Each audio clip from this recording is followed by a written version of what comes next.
In 1976, Margaret Thatcher's predecessor, a Labour Prime Minister, not a Tory, quietly authorised the redeployment of a regiment that had been formally banned from operating in the United Kingdom for 7 years, the Special Air Service, to the province, where the police already had 2 armies, an intelligence service and a paramilitary border guard. And nobody, not the IRA, not the Garda, not the Americans, not the British public, was supposed to know the SAS was there. Most of them found out the hard way. The proximate trigger was January 5, 1976. 10 Protestant workers were stopped by armed men near Whitecross in South Armagh, forced out of their minibus and asked to identify their religion.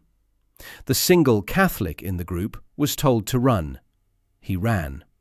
The 10 Protestants were shot dead at the roadside. The Kingsmill massacre, one of the worst single-incident atrocities of the Troubles. 2 days later, Prime Minister Harold Wilson stood before the press and announced that the Special Air Service would be formally deployed to South Armagh. On January 12th, Hansard recorded his parliamentary statement on Northern Ireland's security, volume 903. Opposition leader Thatcher rose in the Commons to acknowledge the importance the government attached to Wilson's own statement. She was right about that much. The political cost of the decision was real. Wilson had chaired ministerial committees on Northern Ireland, acutely conscious of the constitutional consequences of military intervention on British domestic soil. A Labour Prime Minister deploying special forces to British home territory wasn't a natural political instinct. That he did it anyway within 48 hours of Kingsmill describes what South Armagh had become. What arrived was a 12-man troop of D Squadron, quartered at Bessbrook Mill, a Victorian linen mill in County Armagh that the British Army had requisitioned in the early years of Operation Banner and converted into the principal forward operating base for the South Armagh area. Bessbrook's significance was both geographic and operational. Roads around it had been comprehensively mined and were covered by IRA snipers. Vehicle movement for security forces had become genuinely lethal along key approach routes. Everything that mattered moved by helicopter.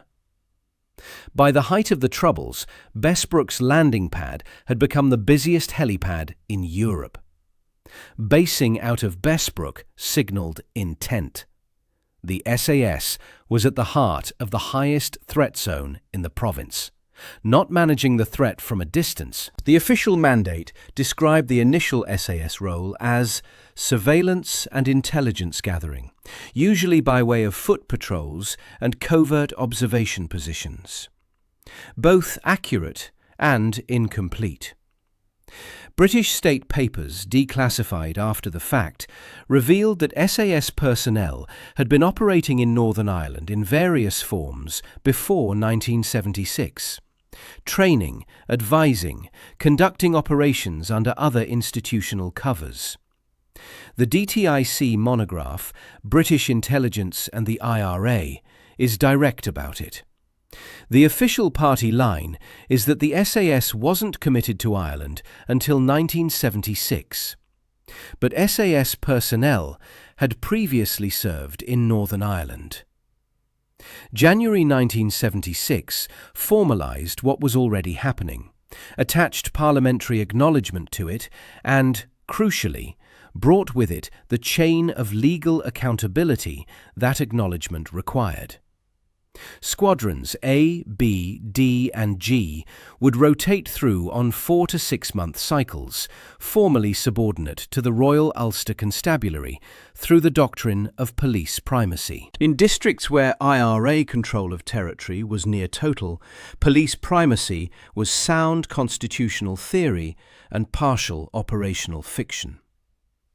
One academic source on the period summarises it plainly.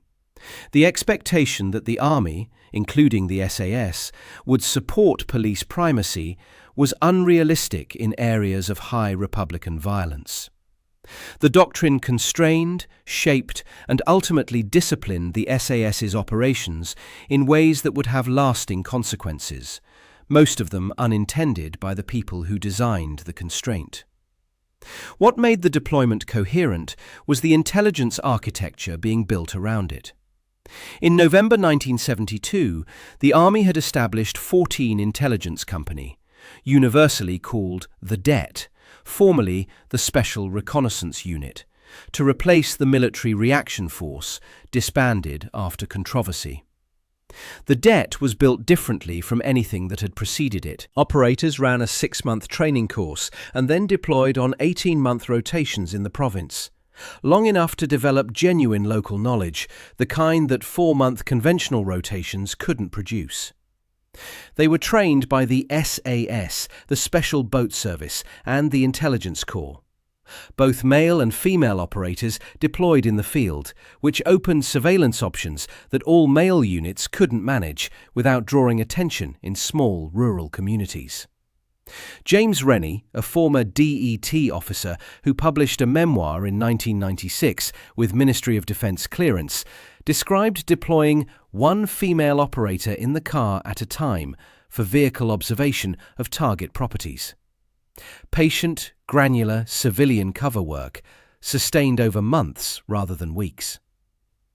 Half of the SAS's own B Squadron was committed to building 14 intelligence companies' early capabilities. The regiment wasn't a strike force parachuted into a finished intelligence structure. It was constructing the structure around itself, one rotation at a time. An anonymous SAS officer assessed the South Armagh Brigade in 1975, a year before the formal deployment. Well equipped, they are highly professional men, extremely ruthless, and have much local knowledge. Against that assessment, the regime the SAS brought to South Armagh was patience built over years, not months. That was, deliberately or not, the right answer. Every hour the SAS spent in Northern Ireland, every static hide, every vehicle follow, every potential use of lethal force was governed by a legal framework that had no equivalent in any British military deployment since 1945.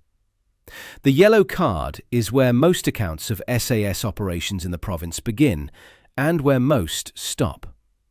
Formerly titled Instructions for Opening Fire in Northern Ireland, it was first developed during the Aden campaign and revised at least 6 times between 1969 and 1972 alone. A physical document small enough to carry on your person. One former soldier confirmed being issued a yellow card which had 7 rules of engagement on it. Its most prominent instruction, in capital letters, read, "Firearms must only be used as a last resort." The House of Lords subsequently ruled that the card had no binding legal force of its own. English law, the Lords found, does not recognise a general defence of superior orders. What actually governed every SAS shooting in Northern Ireland was Section 3.1 of the Criminal Law Act Northern Ireland 1967. A person may use such force as is reasonable in the circumstances in the prevention of crime or in effecting or assisting in the lawful arrest of offenders. That word, reasonable, isn't a military standard. It's the same standard applied to any British civilian in any British court. The yellow card was a compliance tool engineered to keep operators within Section 3's limits. The limits themselves were set by domestic civil law, and domestic civil law was what every subsequent proceeding used to judge whether those limits had been respected. What this produced in practice was mandatory legal exposure after every use of lethal force. Every SAS killing in Northern Ireland triggered a coroner's inquest, a public proceeding with lawyers, witnesses and evidence. SAS operators didn't appear in person. Identification would compromise their operational security. but their statements were read into the record and were subject to legal challenge. The Director of Public Prosecutions reviewed every incident, considering whether prosecution was warranted. Operations involving potential lethal force were authorised at the level of the Secretary of State for Northern Ireland, and, according to veteran testimony, at number 10 in certain cases. The Prime Minister of the United Kingdom was, in effect, approving specific operations. Every lethal outcome then ran through a coroner's court. The chain of accountability ran in both directions simultaneously. Mark Urban's 1992 book, Big Boys Rules, the most authoritative published account of the SAS's Northern Ireland campaign, describes the regiment's working philosophy as Big Boys Games, Big Boys Rules. Anyone caught with a gun or bomb can expect to be shot. That was the professional culture. It sat inside a legal architecture where every trigger pull was judged against ordinary civil law, and every outcome faced public examination. One specialist analysis of 14 Intelligence Company summarises the operational reality directly. If operators did open fire, their actions would be scrutinised, and they would likely have to appear in court. The consequences weren't theoretical, and they weren't confined to the 1980s.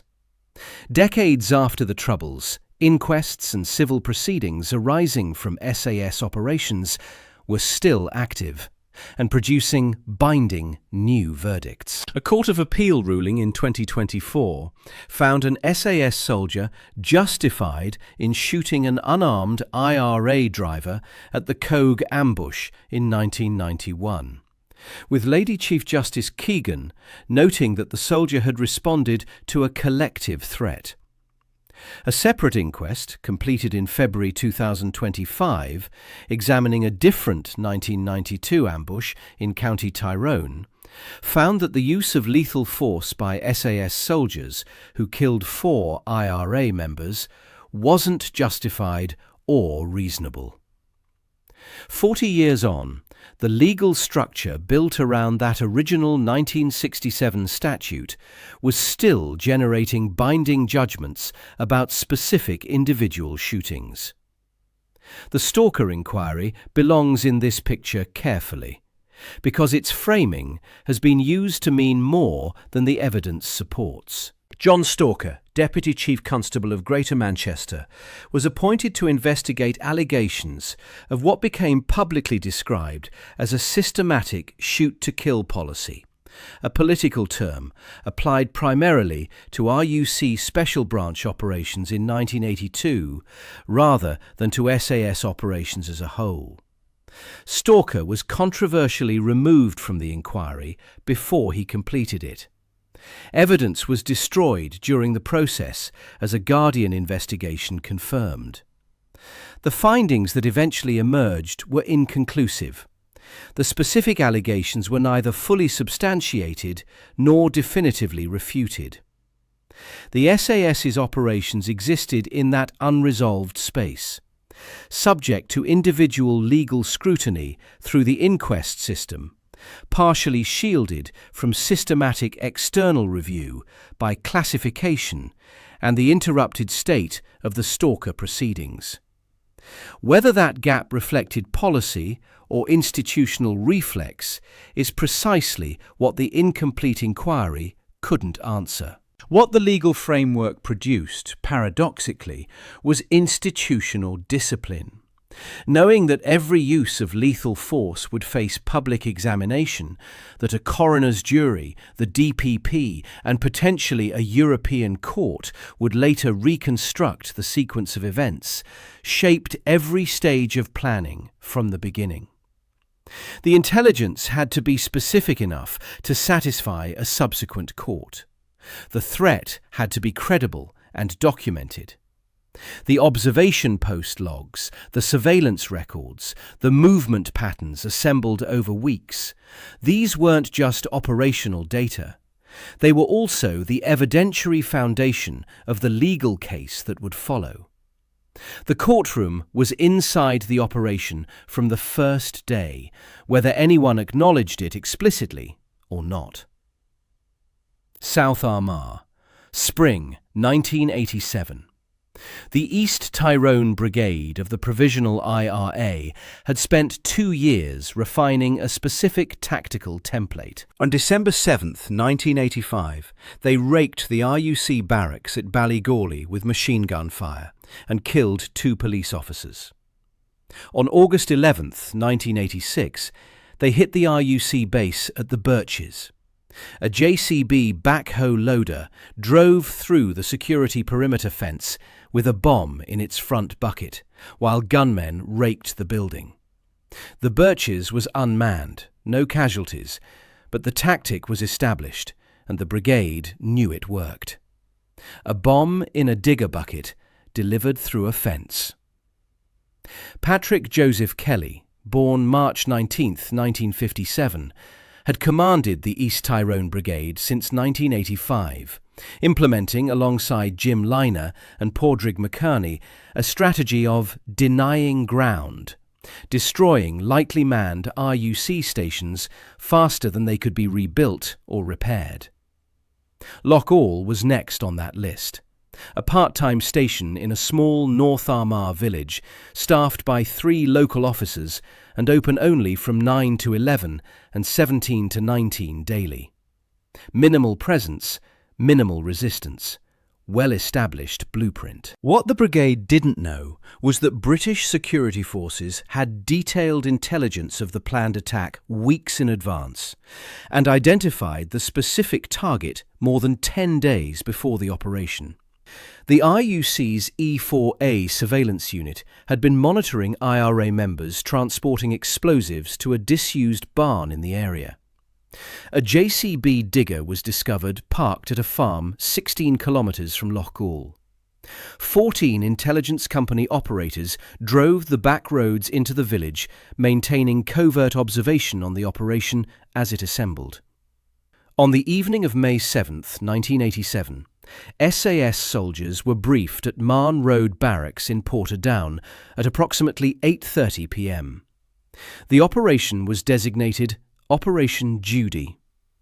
The force disposition is established in the ECHR Kelly case judgment and confirmed across multiple contemporary sources. 6 SAS soldiers in plain clothes, including the operations commander, were positioned inside the station itself. 18 more SAS soldiers in uniform were concealed in 5 separate locations in wooded areas around the building. 3 local RUC officers carried on the station's normal Friday evening routine. 2 RUC headquarters mobile support unit officers supplemented them inside. From the road, nothing looked different from any other weekday in Loughgall. The IRA plan required 2 teams moving simultaneously. One would drive the JCB, loaded with between 300 and 400 pounds of explosive, inside an oil drum, wired to 2 40-second fuses, through the station's light perimeter fence. The second team would arrive in a stolen blue Toyota Hiace van and open fire on the building, targeting the officers who would be coming off their evening shift. Both teams would exit together in the van. To evade security checkpoints, the bomb had been transported by boat across Lough Neagh from Ardbow to Maghery, a route that bypassed every road. The van was hijacked from a business in Dungannon hours before the attack. The digger was taken from a farm 2 miles west of Loughgall, with 2 IRA members left behind at the farm to prevent the owners from raising the alarm. The level of operational planning was serious. So was the level of surveillance that had preceded it. The 8-man unit arrived from the northeast shortly after 1900, armed in boiler suits, bulletproof vests, gloves and balaclavas. Declan Arthurs drove the digger. The Toyota Hiace carried 5 men: Eugene Kelly at the wheel, Unit Commander Patrick Kelly in the passenger seat, Jim Liner, Padraig McKerney and Seamus Donnelly in the rear. Tony Gormley and Gerard O'Callaghan rode the digger with Arthur's as the convoy made its final approach. Armed, Peter Taylor writes in Provos, with weapons in one hand and a lighter in the other. The convoy made 2 slow passes of the station first. Something felt wrong to the men inside the van. Members of the IRA unit debated whether to abort. They decided to continue. When the covert observation post monitoring the digger reported it moving toward the station, the SAS took its final positions. The digger crashed through the light security fence. The fuses were lit. What happened in the following seconds is contested across 3 separate published accounts, none of which has been definitively resolved. According to author Jonathan Trigg, the bomb detonated several seconds after the SAS had already opened fire. According to Peter Taylor's account in Provos, corroborated in the ECHR Kelly judgment, Patrick Kelly jumped from the van's passenger seat and immediately opened fire on the station, and the bomb detonated simultaneously. The British Security Force's own account holds that the IRA team fired first and the bomb followed seconds later. Northern Ireland's Historical Inquiries team reviewed all available evidence and concluded in December 2011 that the IRA unit fired first and that the British Army was justified in opening fire. The exact sequence of those first seconds matters under Section 3's reasonable force standard. On everything that followed, the accounts agree. The SAS opened fire from inside the station and from all 5 surrounding concealed positions simultaneously, using M16 rifles, Heckler & Koch G3 rifles, and 2 L7A2 general-purpose machine guns. 600 spent British cartridge cases were recovered from the scene afterward. The Toyota Hiace had approximately 125 bullet holes in its bodywork. The IRA had fired 78 rounds in total. All 8 members of the East Tyrone Brigade were killed. Patrick Joseph Kelly died at 30 years old. Every one of the 8 had multiple gunshot wounds, including to the head.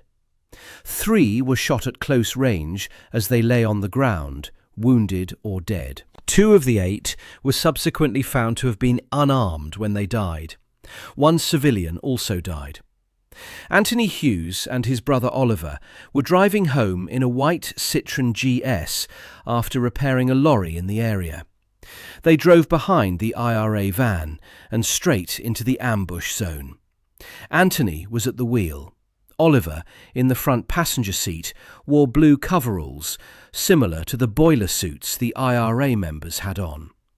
Soldiers opened fire on their car from behind, approximately 130 yards from the station, killing Anthony and wounding Oliver severely. Oliver Hughes was shot 14 times. The Citroën sustained approximately 34 bullet holes. The villagers had not been warned. No attempt had been made to seal off the area in advance, because doing so would have compromised the operation. Oliver Hughes denied the soldiers' account that the car reversed and zigzagged at high speed before stopping. In March 2014, the Ministry of Defence issued a formal apology to the Hughes family, acknowledging that both brothers were wholly innocent of any wrongdoing. Anthony Hughes had been repairing a lorry. He drove home and died. 8 IRA weapons were recovered from the scene. 3 H&K G3 rifles, 1 FNFAL rifle, 2 FNFNC rifles, a Frankie SPAS-12 shotgun, and a Ruger Security 6 revolver. The Ruger had been stolen from Reserve RUC officer William Clement, killed in the 1985 Ballygawley attack. Ballistic tests dated May 20th, 1987, established that the weapons recovered from the 8 dead IRA members were responsible for every murder and attempted murder the East Tyrone Brigade had committed in Fermanagh and Tyrone in 1987 before that Friday evening. Declassified documents from the National Archives of Ireland, released in 2017, extended that figure.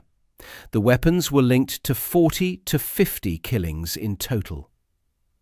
9 people died at Loughgall on May 8, 1987. The Director of Public Prosecutions concluded in September 1988 that the evidence didn't warrant the prosecution of any person involved in the shootings. The Historical Inquiries Team's 2011 review found the Army was justified and that the IRA unit couldn't have been safely arrested. The European Court of Human Rights ruled in 2001 in Kelly and others versus the United Kingdom that the British government had violated Article 2, not by conducting the ambush, but by failing to ensure a subsequent investigation that was independent and transparent. 6 families of IRA members and the family of Anthony Hughes commenced civil proceedings against the Ministry of Defence. The widow of Anthony Hughes settled out of court in April 1991. Police have since had to examine nearly 10 million intelligence records to disclose documents for the ongoing civil proceedings brought by the other families. The legal consequences of 8 minutes in a County Armagh village are still being resolved in courts nearly 4 decades later. Whether a different approach was ever seriously considered, acknowledging the coming attack and attempting interception before it reached Loughgall, is the question that no subsequent inquiry has answered. 3 IRA members in the Operation Scout cars escaped through British Army and RUC checkpoints established after the ambush was already sprung. The Historical Inquiries Team concluded safe arrest of the main unit was impossible. Critics have consistently documented that no cordon was established in advance, no warning was given to villagers, and no plan for any outcome other than a lethal ambush is visible in the available record. The legal record does not establish a conspiracy to kill. It does not close the question. Gerry Adams delivered the graveside oration at the funerals. Thousands attended, the largest Republican funerals since the 1981 hunger strikers. The East Tyrone Brigade continued operating for another decade. It carried out further attacks at Cogue in 1991 and Clonaux in 1992, where the SAS again engaged the brigade in operations that killed 4 IRA members each time and produced further rounds of legal proceedings. The brigade rebuilt from Loughgall's losses. The weapons recovered that Friday evening, linked to 40 to 50 previous killings, were gone permanently, as were the men who had carried them. To understand how the SAS knew to be at Loughgall at all, positioned, briefed and waiting on the evening of May 7th, you have to understand what close target reconnaissance actually looked like in practice. Not in the abstract, in the field. 14 intelligence company and 22 SAS operated a deliberate division of labour. The Det provided the surveillance infrastructure, watching, photographing, recording and building what intelligence professionals call pattern of life, the daily schedule of a target, which vehicle they use on which day, who they meet and when, where they go on what route, and crucially, the deviations from routine that signal something is being prepared. 22 SAS provided the resolution phase. Strike teams capable of neutralising or arresting targets once the intelligence picture had been built to sufficient confidence and the authorisation chain had been activated. The foundational tool was the static observation post. Mark Urban's Big Boys Rules records SAS operators spending 2 days and nights in a single static hide during one operation. And that was one documented instance, not an outer limit. Operators established hide sites in fields, derelict farm buildings and hedgerows, carrying long-range cameras and listening equipment into positions they might occupy for days at a stretch. Physical conditions in South Armagh were extreme: cold, saturated, exposed, in terrain where the IRA's support network had near total knowledge of who belonged in the landscape and who didn't. Remaining undetected required absolute stillness during daylight, careful management of every trace, no cooking smells, no movement that left compressed vegetation visible to a farmer at first light. Communication only in controlled, encrypted bursts that couldn't be directionally located.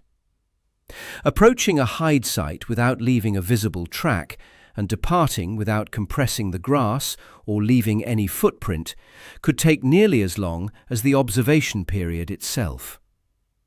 The 18-month DET deployments existed for a specific reason. That duration built genuine local knowledge of terrain, faces, vehicle registration plates, and daily patterns that 4-month conventional rotations simply couldn't accumulate. An operator who had watched the same crossroads for 6 months knew which car was slightly unusual, which face had appeared twice this week when it usually appeared once a fortnight, which movement broke pattern in a way that warranted reporting. Female operators working in vehicle-based surveillance roles observed target properties in ways all male teams couldn't manage in small rural communities without drawing attention. The DET's training produced operators capable of sustaining that kind of observation over months, then filing the accumulated intelligence into a picture that could be shown to a Secretary of State and justify an authorization. The Loughgall sequence makes the methodology visible in its specific stages. E4A detected IRA members transporting explosives to a barn. Sustained surveillance, specific and granular. AJCB Digger was located at a farm 16 kilometres from the station. A covert observation post or a vehicle follow picked that up and reported it. When the digger moved toward Loughgall on the evening of May 8th, the information went up the chain in real time. The SAS briefing at Portadown had been the night before. The ambush itself lasted under 10 minutes. Between the first observation report and the last shot lay weeks of accumulated work. Hundreds of hours of static observation, pattern of life records, signals intelligence, the movement of explosives by boat across Lough Neagh. All of it known to the security forces in enough detail to position 24 soldiers in 5 separate concealed locations around a specific building in a specific village on a specific Friday evening. The killing came at the end of a process far longer than it was violent. What separated this from conventional military thinking was structural. In a conventional theatre, you locate the enemy and engage them. In South Armagh, locating them was the entire work, the intelligence mission that consumed the overwhelming majority of operational effort. And engaging them was the administrative step that concluded weeks of preparation. The shooting was the last thing that happened. For many operations, it never happened at all. The intelligence cycle produced an arrest, a weapons find, a tip that went up the chain and fed into another cycle. The regiment's accumulating institutional knowledge of the province was built on the hundreds of operations that didn't end with a body count, not just the ones that did. The legal framework reinforced this instinct at every step. Every observation log, every surveillance record, every photograph of a target vehicle, These were simultaneously operational intelligence and the evidentiary record of the legal case that would follow any use of force. The months of work preceding Loughgall were also the documentation that would survive DPP review.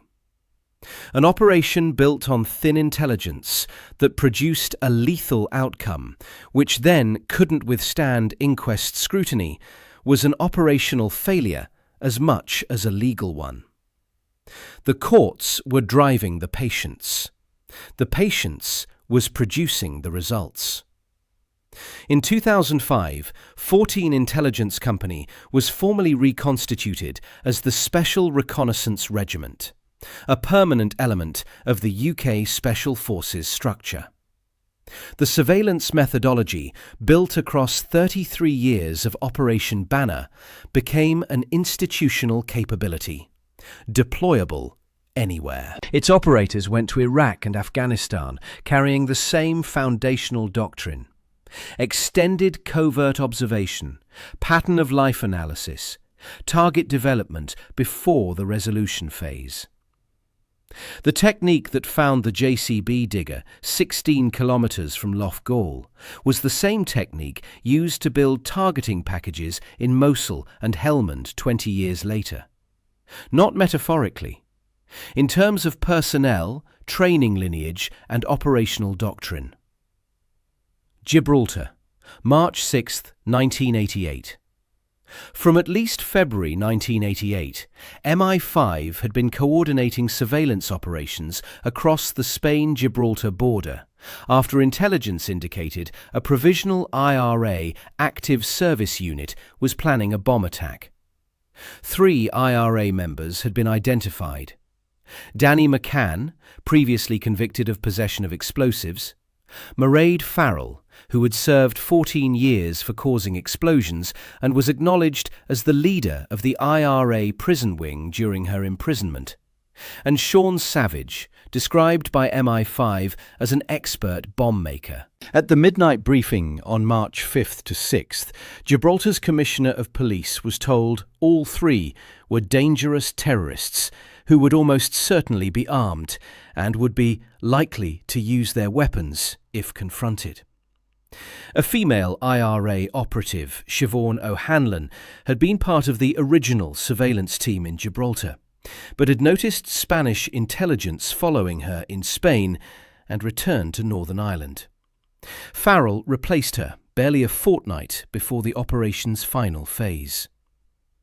On March 6th, Savage drove a white Renault 5 across the border from Spain at approximately 12:30 p.m. and parked it near Ince's Hall, reserving a space for the actual car bomb that would arrive on Tuesday morning. McCann and Farrell crossed on foot at 2:30 p.m. By 3:45 p.m, all 3 were dead. SAS soldiers shot McCann and Farrell on Winston Churchill Avenue near a Shell petrol station after movements the soldiers described as threatening, McCann making an aggressive move toward a bag, Farrell toward her handbag. McCann was shot 5 times, Farrell was shot 8 times. Savage, who had separated from the other 2, was pursued down Smith Dorrien Avenue and shot between 16 and 18 times. All 3 were found to be unarmed at the scene. No bomb was found anywhere in Gibraltar. Components of a bomb, 64 kilograms of Semtex, were found by Spanish police in a car in Marbella, 74 kilometers away, identified through keys found in Farrell's handbag. The car bomb that would have replaced the Renault on Tuesday morning was in Spain. The Renault Savage had parked was empty. The first official statements, released immediately after the shootings, described a car bomb found and defused in Gibraltar. A defence minister spoke publicly of the bomb. No such bomb existed anywhere on the rock. The Ministry of Defence later explained that a suspect bomb was a term of art meaning a car suspected of containing a bomb, not a confirmation that one had been found and neutralised. Foreign Secretary Geoffrey Howe's statement to the Commons on Monday afternoon acknowledged that the three had been unarmed and no bomb had been in Gibraltar, while simultaneously arguing the operation had prevented a genuine attack. The IRA, releasing its own statement before Howe's admission, confirmed that the three had access and control over £140 of explosives, intending to correct reports of a bomb 6 times that size. In doing so, the IRA confirmed the existence of the Marbella bomb 30 hours before the Spanish police found it. Neither side covered itself in transparency that week. Thames Television's This Week team produced Death on the Rock, a documentary built on witness testimony gathered in the weeks after the shootings. Witnesses, including Carmen Proetta, described seeing the three shot without prior warning, directly contradicting the official account that they had made threatening movements after being challenged. Margaret Thatcher attempted to prevent the broadcast. The Independent Broadcasting Authority rejected her demand. David Elstein, Director of Programmes at Thames, called it a serious investigation that challenged the official version of events. Lord Windlesham and barrister Richard Rampton, commissioned by Thames to independently review the documentary's journalism, overwhelmingly vindicated it.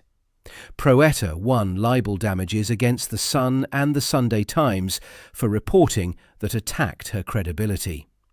The documentary won 2 major awards as Best Documentary of 1988. Thames lost its broadcasting franchise in the 1991 franchise auction.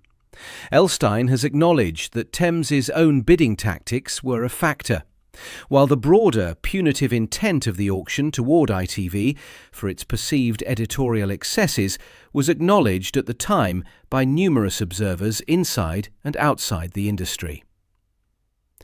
The Gibraltar inquest jury returned a verdict of lawful killing by a 9-2 majority. The European Court of Human Rights Grand Chamber delivered its judgment in McCann and others versus the United Kingdom on September 27, 1995, voting 10-9, the closest possible margin in a 19-judge Grand Chamber. The court found a violation of Article 2, the right to life. Its specific language identifies where the violation lay. It was not persuaded that the killing of the 3 terrorists constituted the use of force which was no more than absolutely necessary. The violation was explicitly located in the planning and command decisions above the individual soldiers. The errors in the intelligence briefing about whether the ASU would be armed. The dismissal of the blocking car possibility without adequate justification. The erroneous assessment that a remote detonation device was likely when the actual bomb in Marbella used a timer. The individual soldiers' conduct at the moment of the shootings wasn't found by the court to constitute a violation. 9 of 19 judges dissented entirely from the majority finding. MI5's official historian Christopher Andrew, given access to the service's full archive, stated he was confident there was no shoot-to-kill policy, and that MI5 had made a mistake in assuming the 3 were carrying a detonation device. McCann and others versus the United Kingdom became the foundational Article 2 authority for operational duty cases across European human rights law. Academic papers describe it as the case to which all Article 2 roads eventually lead. The structural distinction between Gibraltar and the province is what the entire preceding argument has been building toward. In Northern Ireland, the legal framework, the inquest system, Section 3's reasonable force standard, the Secretary of State Authorisation Protocol, had forced the SAS to develop an operational discipline calibrated to domestic law. Operations were built on intelligence specific enough to survive subsequent legal scrutiny. The weeks of E4A surveillance at Loughgall, the observation post that reported the moment the digger moved, the 8:30 p.m. briefing at Portadown, all of it was intelligence-led patience, shaped by the knowledge that every outcome would face a coroner's court. In Gibraltar, MI5 led the operation under a different command structure. The intelligence briefing contained errors that went uncorrected into the operational order, and the regiment operated under Ministry of Defence rules of engagement from London rather than the Northern Ireland legal architecture developed through 2 decades of inquest exposure. The result was 3 unarmed people shot dead in a public street, a Thames television documentary that nearly brought down a government, a 9-2 inquest verdict challenged in Strasbourg, and a European court ruling that found the planning of the operation, above the level of the individual soldiers who pulled the triggers, had breached the right to life. The regiment's most damaging political outcome of the Troubles era came from operating outside the legal framework it had built in the province. That framework, for all its constraints and operational frustrations, had produced something Gibraltar hadn't: a sustainable model that could function on British soil for 21 years without generating a finding from Europe's highest human rights court. The evidence for the SAS Northern Ireland methodology spreading into the broader counter-terrorism world falls into 2 distinct categories: what is documented and what is credibly inferred from documented operational relationships. What is documented? SAS squadrons worked directly under General Stanley McChrystal's Joint Special Operations Command in Iraq from 2003 onward, confirmed in Urban's Task Force Black. McChrystal's 2013 book, Team of Teams, codifies the F3EA targeting cycle: find, fix, finish, exploit, analyse, as the framework JSOC developed for operations in Iraq and Afghanistan. Academic peer-reviewed literature explicitly describes the examples of the SAS and JSOC in Iraq as a collaborative, intelligence-led targeting model, in which the SAS contribution was integral. Joint Task Force 2, Canada's Special Operations Unit, is confirmed by multiple sources to work closely with both the SAS and Delta Force. Its formation in the 1990s coincides precisely with the period when SAS Northern Ireland doctrine was most fully developed and being embedded into institutional training. The stun grenade, developed by the SAS during its Northern Ireland and counter-terrorism period, is now standard equipment in Western Special Forces.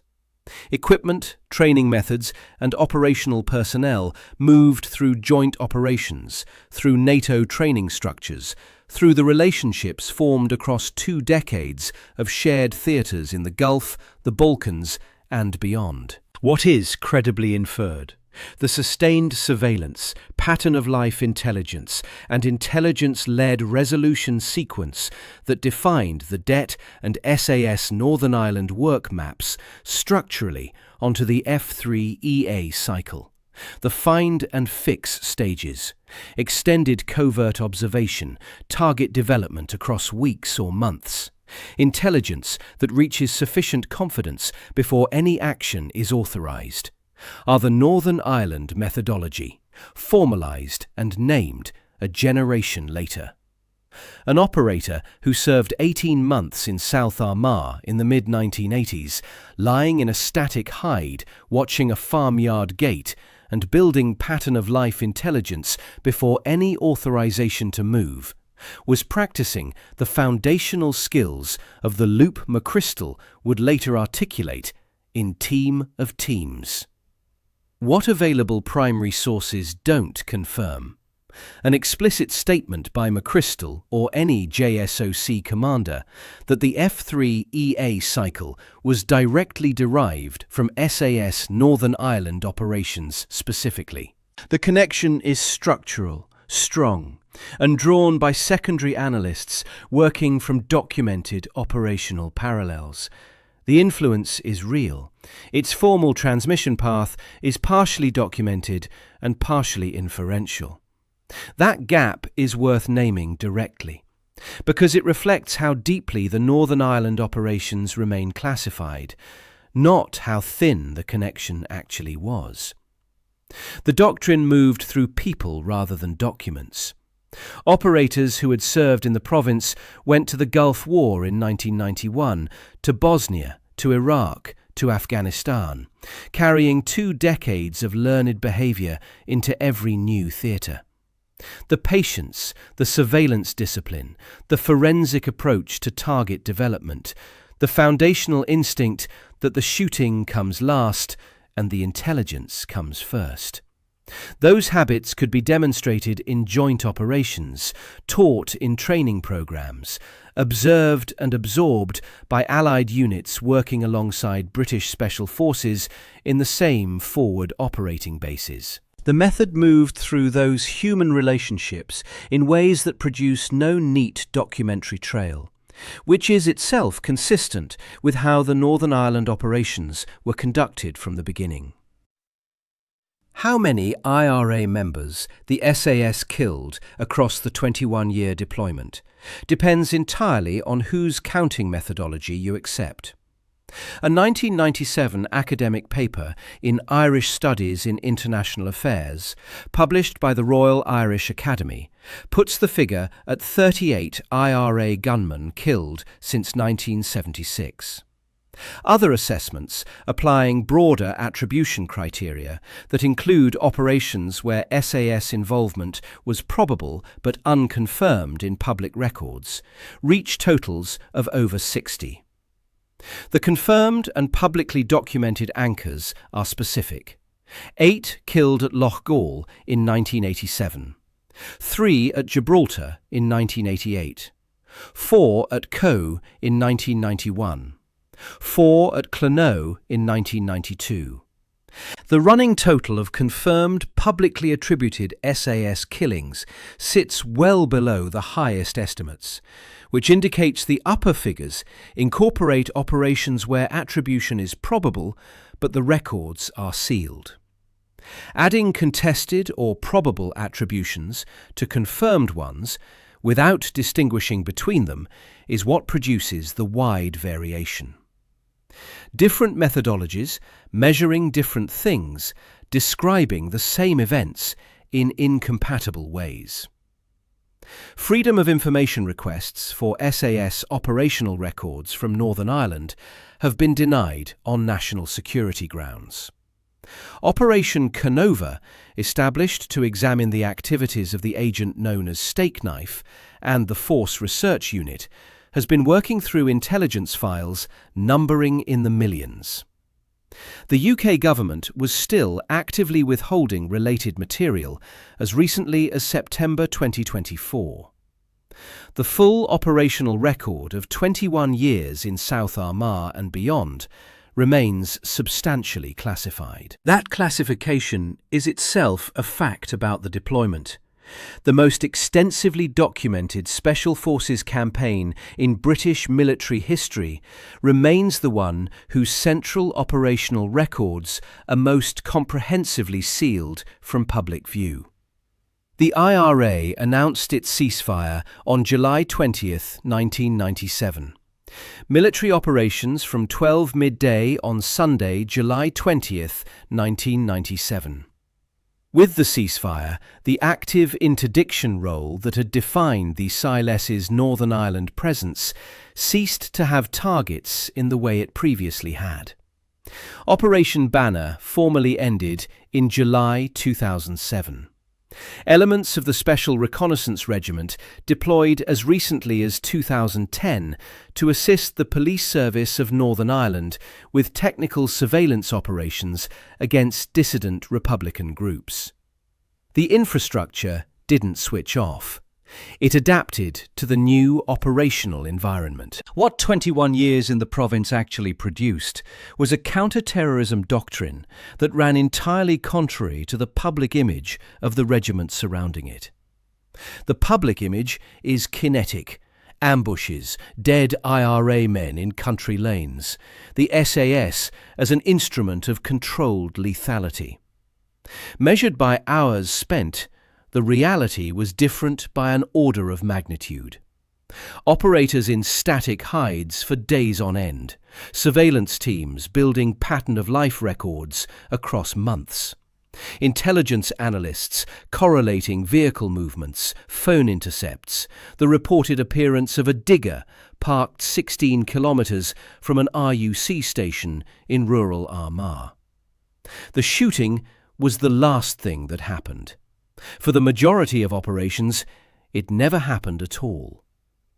The legal framework forced that patience, not the regiment's culture, though the regiment's culture absorbed it thoroughly over 2 decades. The requirement that every use of lethal force on British soil would face a coroner's court, a DPP review, and potentially a European Human Rights Tribunal was the engine of the methodology. The inquest waiting at the end shaped the planning at the beginning. The courtroom was present inside every operation, from the moment the first operator settled into the first hide, whether anyone said so explicitly or not. A regiment built for speed found in South Armagh that speed was the wrong tool for the problem in front of it, and built something more durable and more exportable in its place. That is what the province produced, not a kill programme, a doctrine. And the doctrine outlasted the conflict by decades.